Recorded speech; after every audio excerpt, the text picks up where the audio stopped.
My name is Tanisha, and I'm a survivor.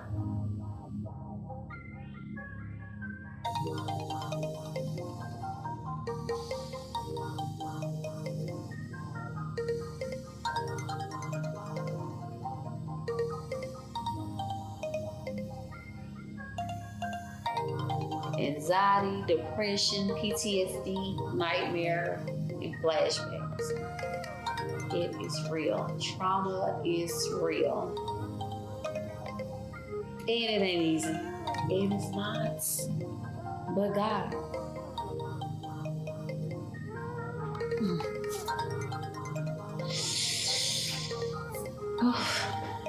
It's real.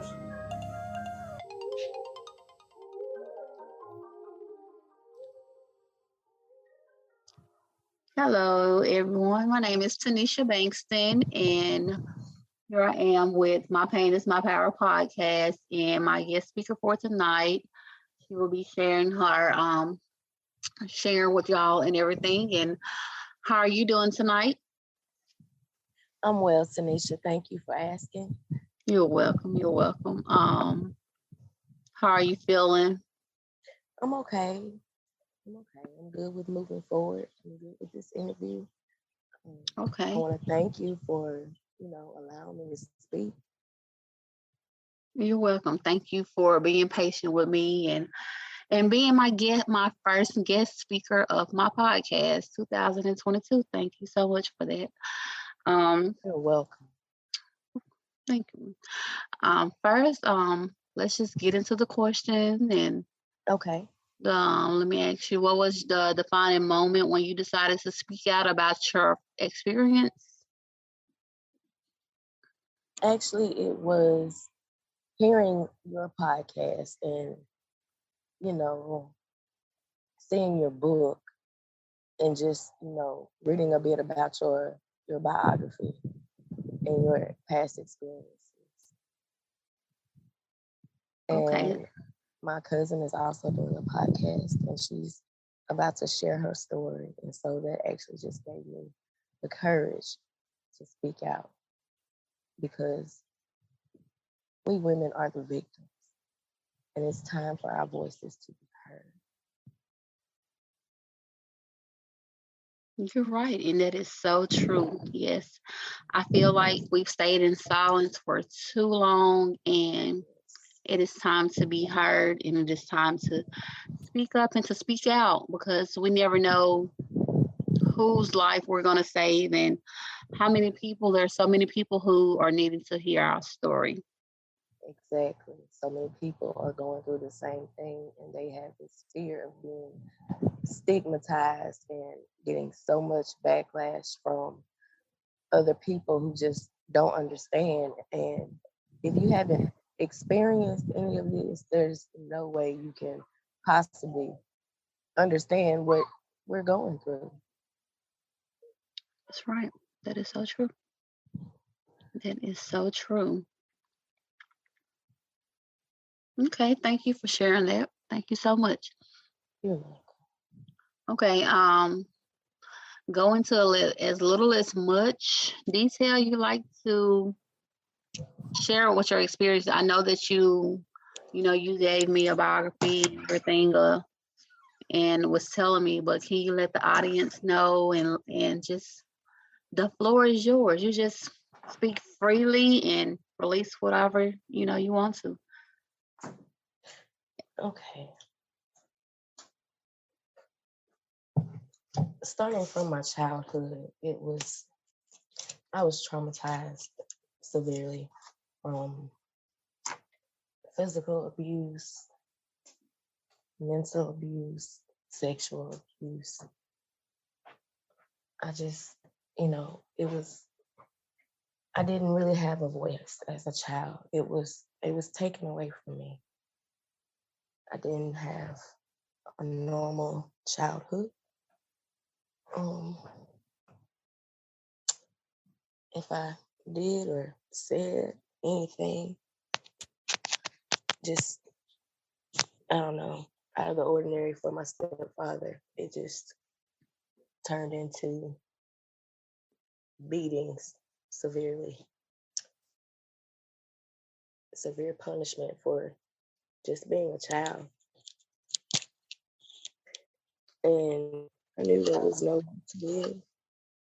But even though I went to the police and I told counselors and therapists at my school what was going on, nobody actually stepped in and tried to help me. So it was like my cries were being unheard. That is so sad. I'm sorry that you had to go through all that you've gone through. Like, why do you feel like nobody ever said anything to like try to help you or try to protect you? Because you clearly spoke up and spoke out and told what was going on and the things that were happening to you. Like you said, you told the teachers, the counselor, and nothing was done. Nothing. I believe my stepfather he was a very prominent man. He was well spoken. He had a very good education. He made a lot of money, and the circle of friends that he had, I mean, they were just all buddies. And it just seemed like, even though he was a monster at home to the outside world, he portrayed the best husband, the best father. And he told people that I just wanted attention and nothing was going on. It was all in my head. And so nothing ever got done. Nobody believed me. Even though there were pictures of the abuse, I had to be hospitalized. I was taken away from my home by relatives, and I missed out on a year of my childhood with my mother. And the authorities never stepped in on my behalf.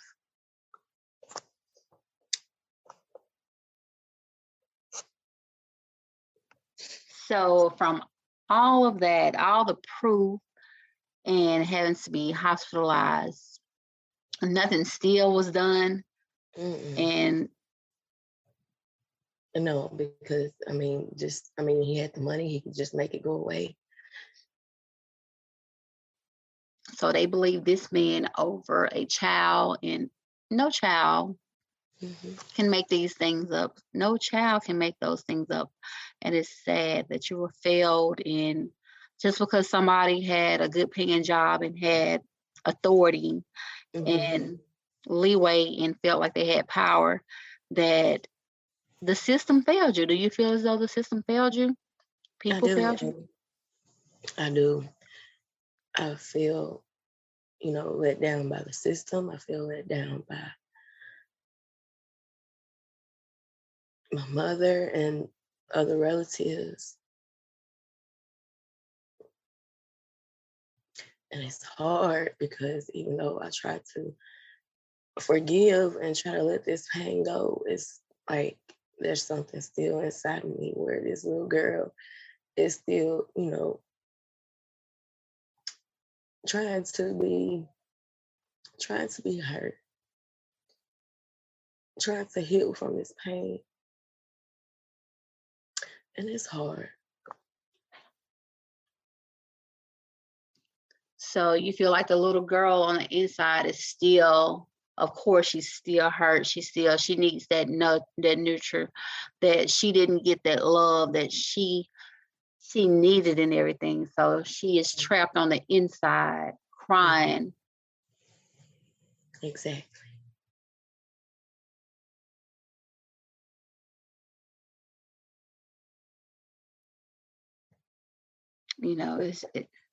It's just sickening when when kids have to go through things that they've gone through, and we have to go through things that we've gone through. Because, like, do you feel as though your childhood, the childhood trauma affects like your adulthood? Yes, because in romantic relationships, I'm just, there's always a fear of getting too close to someone else, because I feel like there's this, no matter what image they portray to me, there's always in my mind that, if I don't do this right, I'll get hit. Or if I just speak up or of something that I don't like that's being done.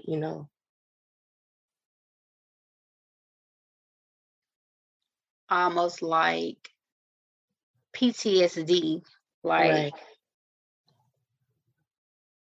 those memories from then, and here you are now as an adult grown woman, and you just don't know what to expect. So therefore it gets harder now as an adult and everything.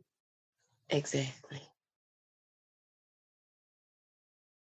Hmm. Exactly. How are you feeling right now? I'm shaking because, we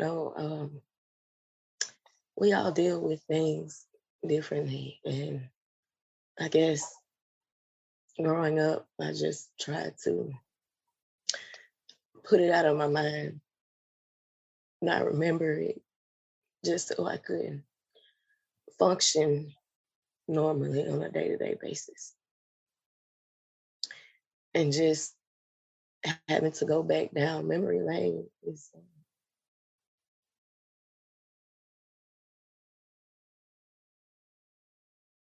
it's just bringing all those emotions and the scaredness. Well, first of all, I want to say I thank you for your bravery. I thank you for being strong, because you're definitely strong. And I thank you for, coming forward and breaking the silence.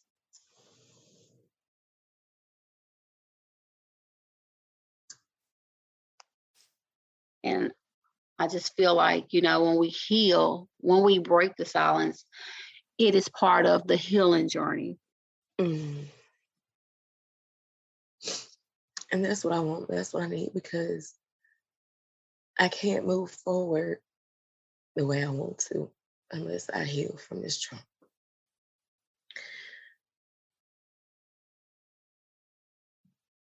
So how long would you, that's right. How long would you say you've lived with your trauma? Like what age, like did it start? Like, It had to begin around 3 years old, because I can remember the first time of physical abuse. I was 4 years old, and I can remember being afraid, you know, not wanting to get disciplined by my stepfather. I can remember that there was a fear there of the punishment. And so it had to be, it had to occur, before 4 years old, because there was that fear there. And I guess it was, it was so traumatizing to where I just pushed it out of my mind. So, I mean, I really don't remember having an altercation like that before 4, but it must have happened before I reached 4, because I was definitely afraid. Um, so I'm gonna say from 3 until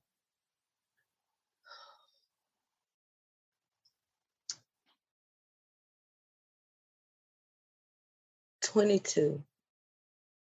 I was 22 years old. That was the last time my stepfather actually struck me. That was the last time I actually felt his fury, his rage taken out on me.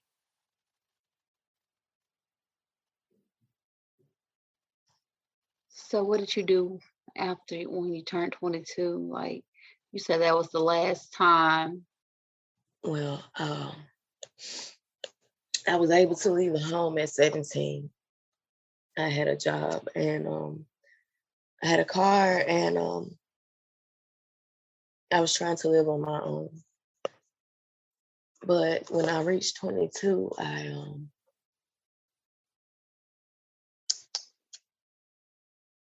had a miscarriage. I had an ectopic pregnancy.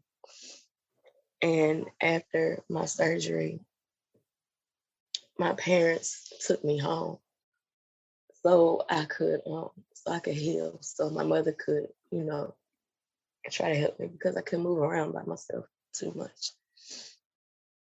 And I remember so they had fixed my room, my old room. They fixed it up to where, it could accommodate me. And I remember laying in bed and of course I had stitches. And my mother and my stepfather, they were arguing. They got into an argument and he struck my mother. And and they were, yelling and fighting. And I tried to get out of the bed to try to help my mom. And that's when he shoved me.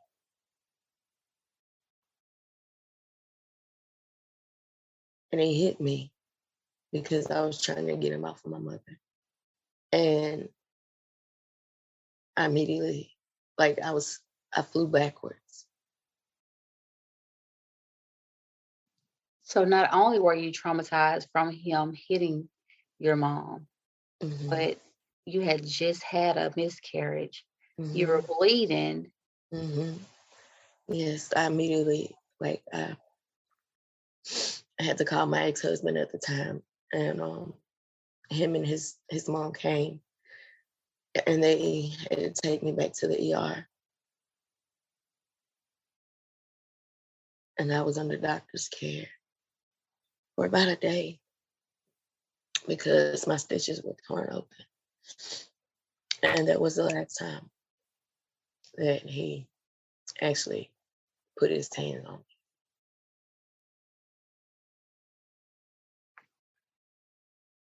My goodness. Oh, I'm so sorry that you had to go through all that. And then to be torn back open Mm-hmm. from trying to protect your mom, Mm-hmm. but you getting hit, flown Mm-hmm. back, Mm-hmm. losing a baby, and Mm-hmm. now you're open and had to go back to the emergency room Mm-hmm. and everything. It was awful.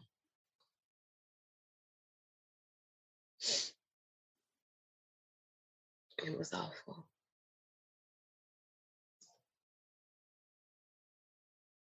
Wow. Right there, that's enough right there. That's a lot for someone to actually have to go through and being beat as a child, being not believed, and being failed by the school system, by the system itself. And when you spoke up and you spoke out and you were not believed and you were protected, all because of money and someone's power. Mm-hmm. So, what sets you at ease when you think about the traumatic experience that you went through? Like, Just knowing that I'm away from him, knowing that I'm not that little child anymore.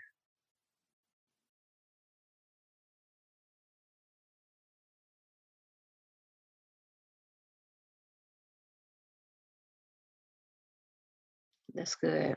That's I good. mean, it's I know that monster is I don't have to hide from him anymore. I don't have to hide under my bed. I don't have to hide under the kitchen table. I don't have to run and run and run as fast as I can to get away from him.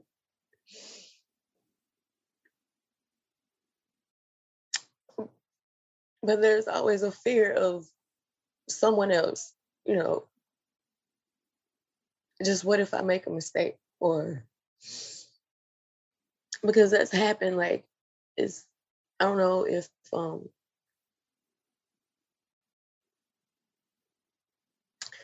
it's happened in my adulthood with, with other men that have been physically abusive, sexually abusive, and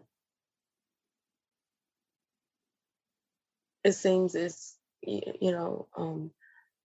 always making poor choices.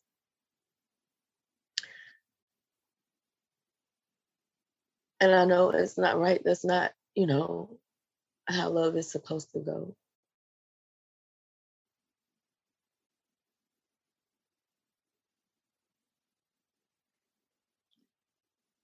And that's true. It's not supposed to go like that. No, no man is supposed to hit a woman. No man is supposed to do those things. And sometimes, as a child, being these things being instilled in you, and sometimes growing up, it become a norm. It becomes, this is what happened then, and you basically have to tell yourself, no, that's not okay. Right. You're absolutely right.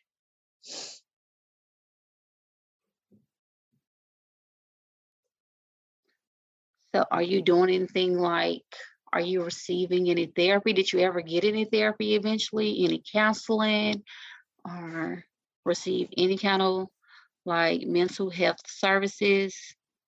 I mean, I went through counseling and therapy as a child, but it really didn't help because I had my mom telling me, well, don't tell them everything because they're going to take you away from me.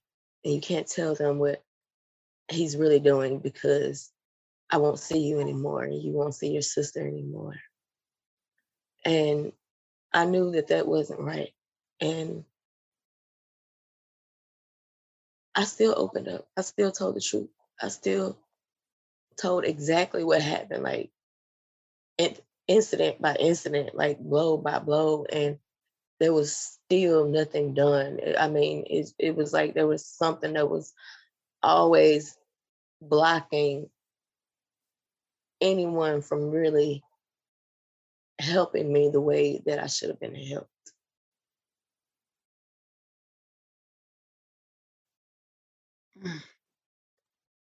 Also, like, do you feel like those were secrets that the family wanted to keep, like by your mom telling you, don't say what actually happened, like Mm-hmm. you're going to be taken away, but sometimes how people say what happens and should stay in the family, like those Oh, become exactly. family secrets.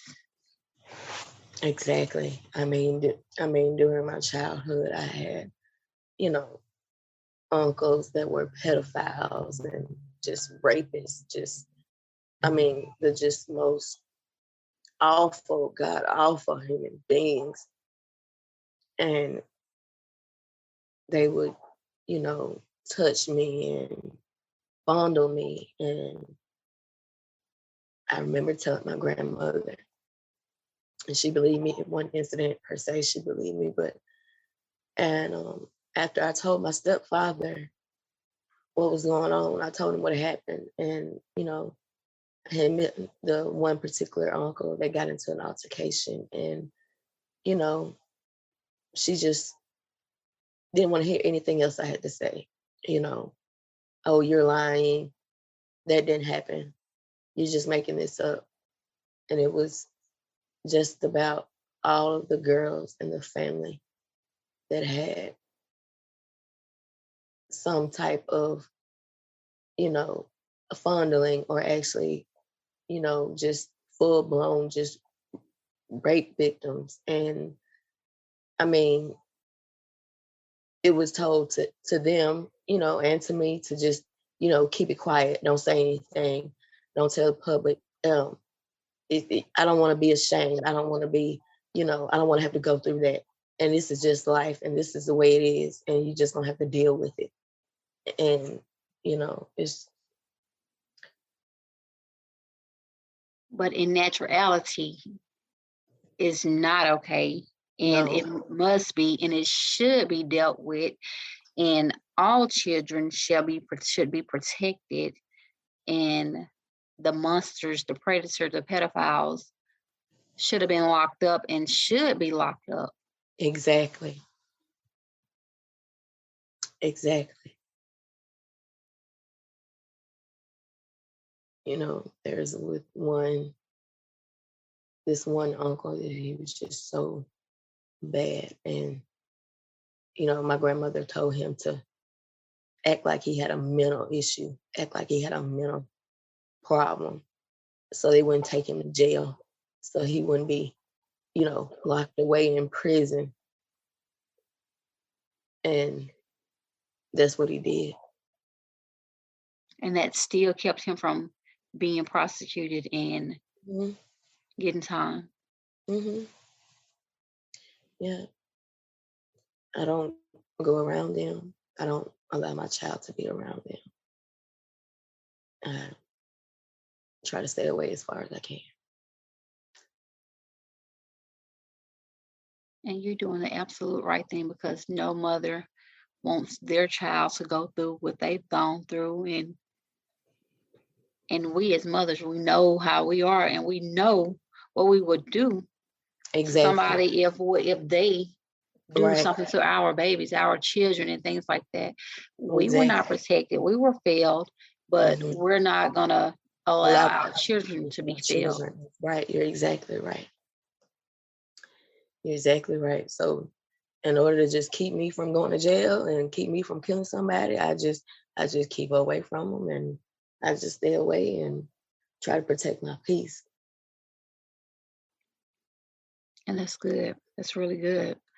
A question that I have though, like, why do you feel like your grandmother like protected him so? Do you think maybe something happened, to her, and it was maybe a family secret back in the days, the generation, like a generation thing?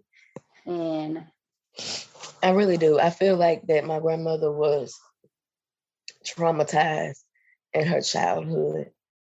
And I felt like, I feel like she thought that, since she wasn't protected and since it seemed like it was okay for it to happen to her, that, she could just, it's okay for her children as well.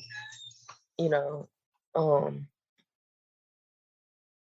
it was said, that my grandfather actually went to a witch doctor and got some kind of a spell, and he had gristagris, and and he put it on my grandmother, and he worked some kind of like root stuff to where she was not able to protect her children.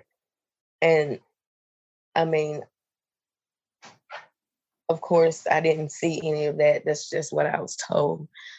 So um, I'm just not sure in that aspect, but I do know that she could have protected her children and she just chose not to. She could have protected her grandchildren and she just chose not to.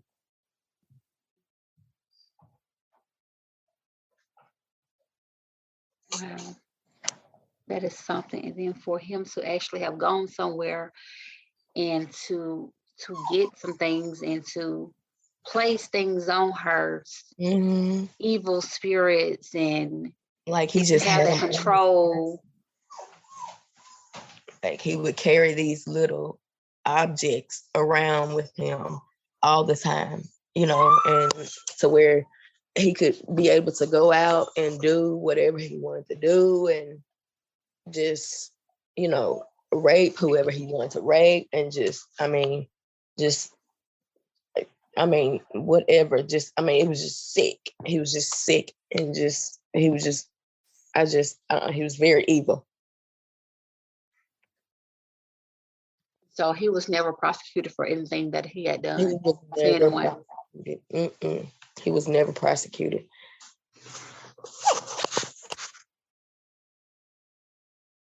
Never. But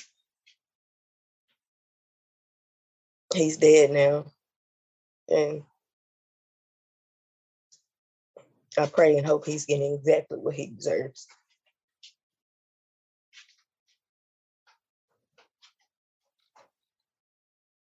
Right, because you didn't deserve any of those things. And, you were not protected. So you were just mistreated and failed. And so is your grandmother still alive? Oh no, she's dead. Sorry.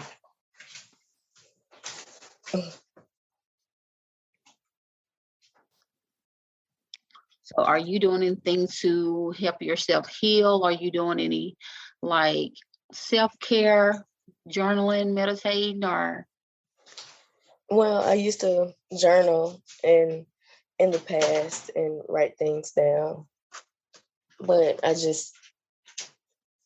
haven't had so much time to do that, as of late. I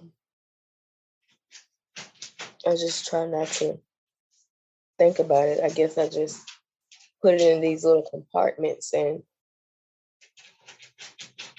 hope they'll go away. But I need to start back because it really helps when you write things down. like getting your thoughts out of your head and just part of the healing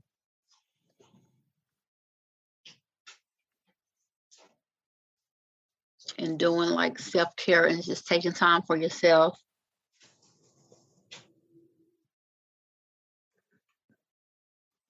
Okay, Yeah, I'm sorry, go ahead. okay. No, you go ahead. What were you gonna say? Spa days and things of that nature. I like to treat myself every now and then. Okay, that's good. That's good. Okay, what advice would you give to other girls, women who have been suffering in silence for years and don't have the courage to speak out? What would you say to them? Even though it's been, any type of abuse in any form has been stigmatized as, don't speak on it. If you speak on it, people are going to think you're crazy or something is wrong with you. There's not anything wrong with you. You're the victims, not the perpetrator. There's something wrong, seriously wrong with the perpetrators. And you have to speak out to free yourself from the nightmares and the demons that are chasing you. And the more you speak out, the more you can help other victims as well, because you never know who else may be going through the same thing that you're going through. And you could possibly help save someone's life. Because this isn't, we're living in the 21st century now. This isn't, the 1920s or 1930s where everything should be kept in silence. It's time to speak out. The more we speak, the more power we have.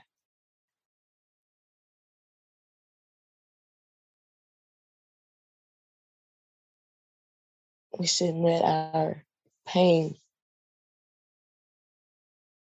take over and define us. We define our pain. We are courageous. We're overcomers. The fact that we went through or have gone through certain situations and we're alive, that means we have victory over anything that has ever come to take our power, to take our voice. And we realize that once we open up, we realize our power. We realize that we're stronger.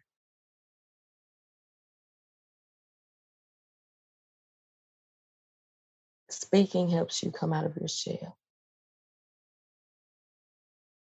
Speaking helps you, it helps the oyster become the pearl.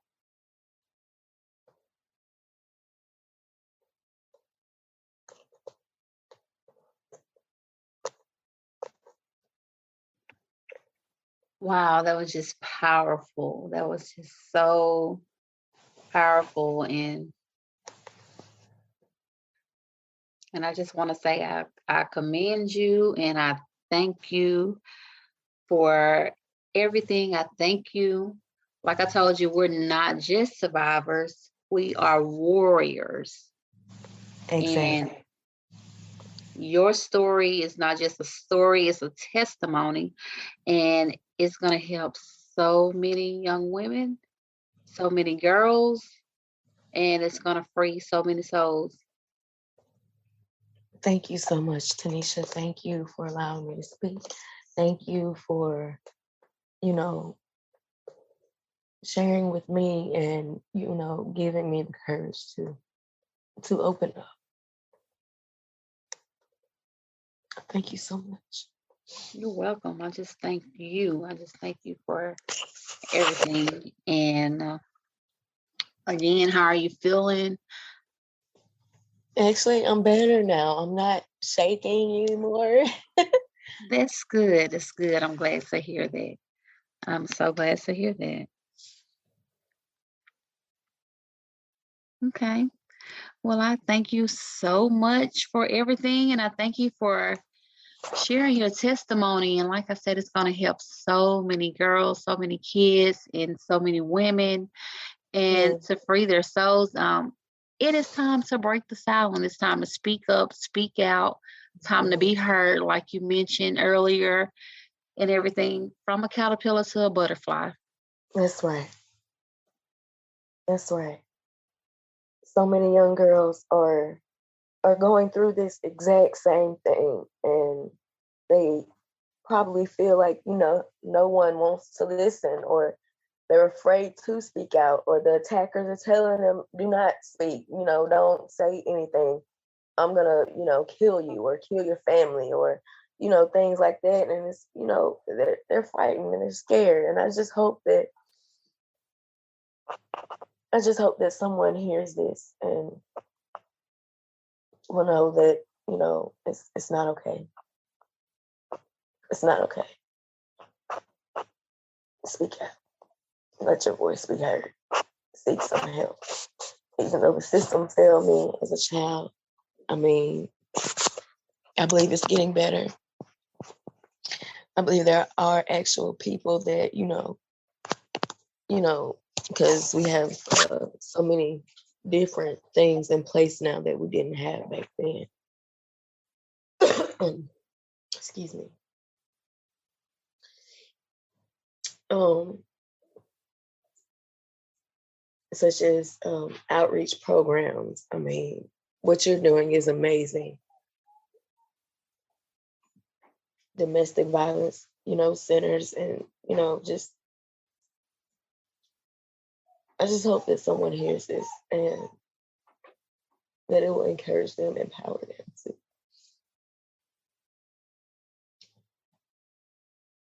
to get the help that they need.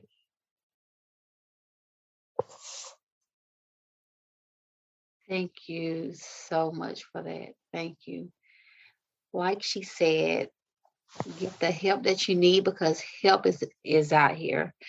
And I feel like it's getting better as well. Like you said, it's not the 19s, 10s, 19s, 20s, 30s. Mm-hmm. This is, the 21st century. We're in 2022, and more women are speaking up, speaking forward, and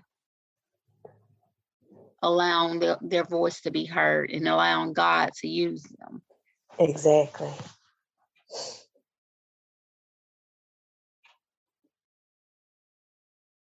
Thank you. You're welcome. Thank you so much. Thank you. You're welcome. Well, you have any final words you want to say before closing? I just want to tell everyone to just always keep God first. If through all that trauma and everything that I went through, if I was still able to pray and God kept me. He kept me when I tried to kill myself, to take myself out of this world, to free myself from this pain. But he still kept me alive and kept me alive for a reason.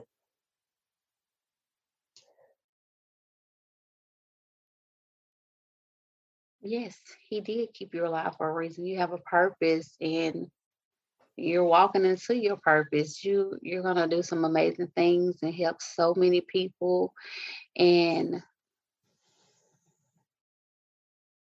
above and beyond.